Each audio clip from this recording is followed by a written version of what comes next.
Welcome back to Destination Duna, the series in which I attempt to satisfy the Duna Permanent Outpost Mission Architecture Challenge issued by Sturmstiger in the KSP forums. I'm your host, 3 Martini Lunch, and this is episode 10. Now you can see I've got I'm going to jump right into it, by the way. The truck by 10 was on its way to Duna, and I don't know why it and the pusher arrived like 30 days after the other ship, and they launched at the same time. Anyways, I'm pulling the periapsis down to about 12,500 meters. What I do is I pull it in with rockets, and then I switch over to RCS, and usually even have to go caps lock for the fine control to get it tuned in just right. This one brought me a little close. I got a little worried. I came in at 12.5, and my ultimate orbit was below 200 kilometers. I got a little bit worried when that was coming down. So future encounters, I'll probably be going 12.8 or so on the periapsis for the encounter. Now this guy's got a heat shield, so I'm not going to show you the entire aero capture. And in fact, before it gets to the aero capture, it's time to launch the other truck by 6. So truck by 6 number 1 is hurtling towards Duna at an alarming rate, but I have to take a break and launch the other truck by 6. Let Gia Station come up overhead, and then launch. There we go. And again, routine launch, and the trusty Pony 25 has been treating me awesomely. I got this one down at draining fuel down to 25.01. Yeah, again, I know it's a little more than my 25 tons, but again, it's a couple extra ounces. I'm not gonna sweat it, or whatever 0.01 tons is. I'm assuming it's very, very light. Anyways, routine dock there at Gia Station, and I don't think I forgot about the remnants of the launch vehicle, the lifter. That last little piece of Pony 25 is going to be, quote, recycled into Kerbin's atmosphere. So it's got a little bit of fuel left, and I kind of designed it to have a little bit left. If nothing else, it can deorbit on RCS thrusters. And here's the pusher, truck by 6 number 1.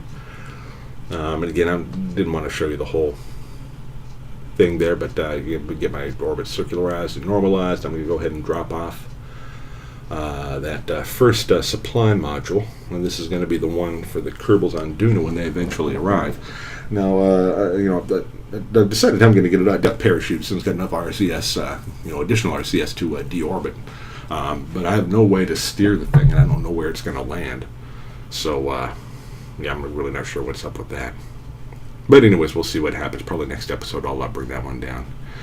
I thought about doing the Ike encounter, but it was time to switch to the pusher number 1, that little pusher I sent from Kerbin. Anyways, it goes ahead and careful. Comes into I always come in at 1x time warp when I cross spheres of influence.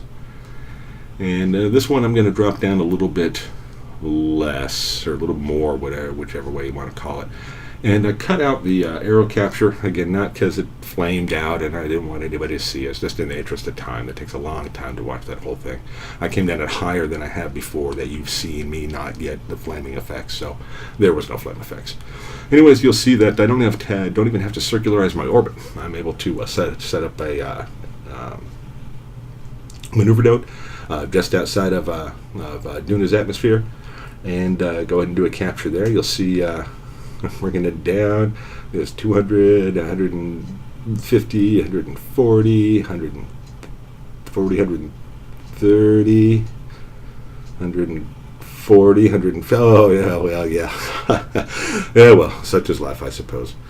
And eventually I circularize and normalize the orbit. Again, boring routine stuff. I'm sure you don't need to see it. And I'm going to move on to, I forgot what I was moving on to. Let's see. Come on, move on. Moving on to, oh yeah, the truck by 6. Okay, I got to get it to Ike as well. Oh, and I think I found out what's been causing that plunking noise in my videos. When I set my Martini down, I'm going to try it now. I don't know if that's going to be loud enough. Anyways, it's sitting on the same table as the microphone, and I think it's what makes that plunking sound that I hear so often in my videos. I'm sure you find it very annoying. Anyways, coming into. Oh no, I'm not going to dock. I'm going to go ahead and release those that last set of supply modules there, the ones for those Kerbals down at the mining station on Ike. Now, at this point, I hadn't fully decided how I'm going to get those down there. I mean, I know that the quadrupus is going to be involved. It's the only thing that really goes down there and takes off. I suppose it could take the whole mining rig. It's got enough delta V to take off and land again. Go grab them. But I think I decided on the quadrupus. I don't know if I had that decided at this point or was going to guess. And it doesn't matter how do I get them off the quadrupus. Anyways, you'll see how I eventually manage that. Speaking of the quadrupus, here it is. Let's go ahead and detach from Dread Station. And back away. Back away slowly. And then head on over to those supply modules. Where are they? They're around here somewhere. Can take a look. Oh, there they are. Okay. They're just 100 meters away, so it's not going to be difficult. And go ahead and zoom on over and grab them. That's a little close to the truck by 6, but not enough really to bother me that much. And come on, let's get up there. And all the dockings went very, very well. Nothing like I had back in episode 7 with that one dock in particular that just, oh my goodness, it was so frustrating. So I think I'm going to go back to, here's what I've been doing for docking lately. Is I'll take control of the target of my dock, control from here on the docking port that the other ship is going to be docking to, and then point it at the other ship. Use MechJeb's Smart ASS to just do target plus, and it points it at the other ship. And it used to go north-south, and that way I know that. And again, I'm not sure what the word is, but I know that the ships were aligned, pointing in the opposite directions or parallel or whatever you want to call it. But MechJeb's got that minus parallel thing that just makes it so much easier. Just point the docking port at the ship, and then it's just so easy. Just boom, you can basically fly. A little translation typically is necessary, and I needed some here, but not a whole lot. And again, everything's routine, everything's nice and clean and easy. And there's we got the truck by 4 and the truck by 6 and some fuel modules. Going to go ahead and transfer some fuel. I'll dock there at the Dread Station. And it got dark eventually, and you can't tell what this is, but it's the quadrupus with those supply modules coming into land or coming into dock on the regular Clampetron docking port on a fuel module. So it's going to be full and ready to go. Again, this one went pretty routine. You can see the yellow thingy there is bouncing around. It was doing that the whole time, making docking a little bit difficult. Anyways, I'm going to switch over to live commentary in here just a few seconds as we go check out what I've got in the VAB that's going to launch next. Oh, I wanted to fly the station up in the sunlight. You could see it. Anyways, I'll see you in the VAB. So here we are in the VAB. I think I'm going to show you what I'm going to launch coming up. Do the habitat modules. I don't think I'm going to be launching it this particular episode, but I want to get it on the launch pad so I can set up the Kerbal alarm clock to tell me when to launch it. Now you can see here we've got room for 4 Kerbals. Based on the limitations of the challenge, plenty of food. That's 2,250 food for 4 Kerbals, 500 and some odd days. It'll take me to the end of the challenge.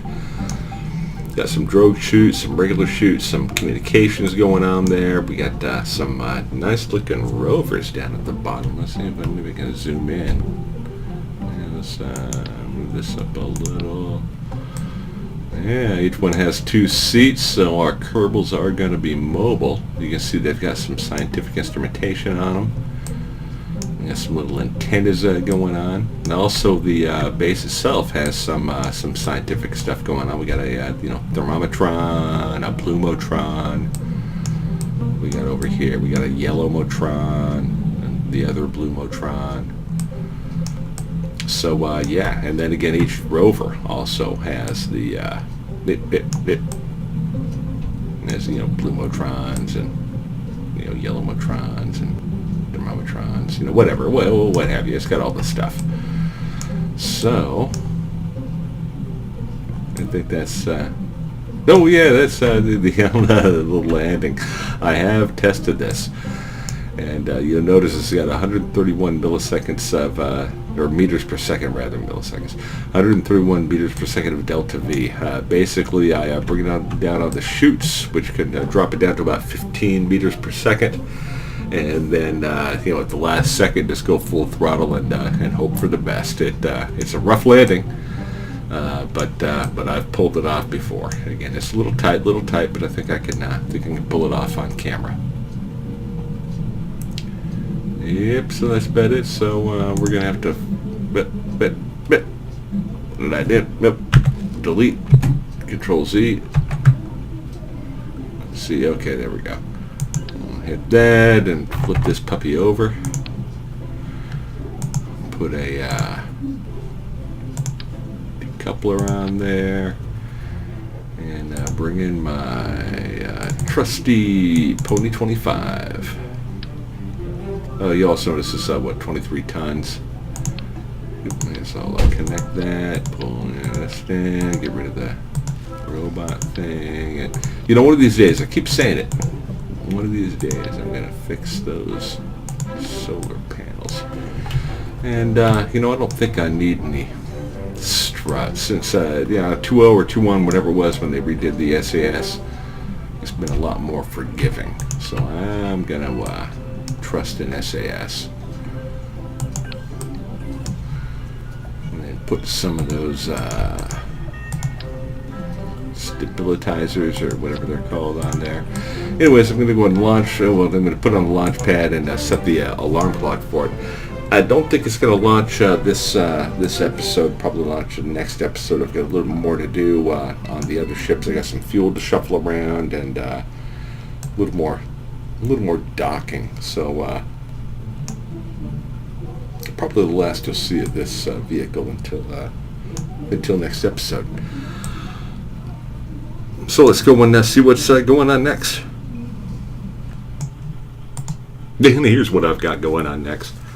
Mech Jeb landing that quadrupus, and the fuel module, and those supply modules. Look at that thing wobble, unbelievable. And touchdown. Oh, it did. We're good. Now I still gotta find a way to get those supply modules off. Let's try the RCS, but just blast right off. No, this ain't Nimbus. You can't do that. Oh, twist off. It's a twist off. A lot like Coors and Miller. And don't roll down the hill. We don't have to walk too far. Yeah, that's good. That'll be good. And anytime Patford or Mumford or whatever those guys' names are, they get hungry, they can just walk on out, grab a can of Spam, maybe a Yoo-Hoo, and walk it back to the mining rig. And I'm going to go ahead and take off, and we rendezvous with Dread Station. So I hope you've enjoyed the episode. If you have, go ahead and like the video. If you haven't, maybe you thought it was complete crap, go ahead and like the video anyways. I want to, today's a significant milestone. I picked up I increased my subscribership by 50%. Picked up 2 new subscribers. I'm up to 6 subscribers. I want to thank you both very much. And of course, the original 4. I don't want to minimize your contribution. It's pretty awesome. I'm up to nearly 400 views for the combined total of 9 episodes, which I'm very proud of. And once again, I just want to thank all my fans out there. And stick around. When I'm done here, there's some excitement going on. So once again, I want to thank all my fans and YouTube. This is Miller. Good night, everybody.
Oh my God, awesome.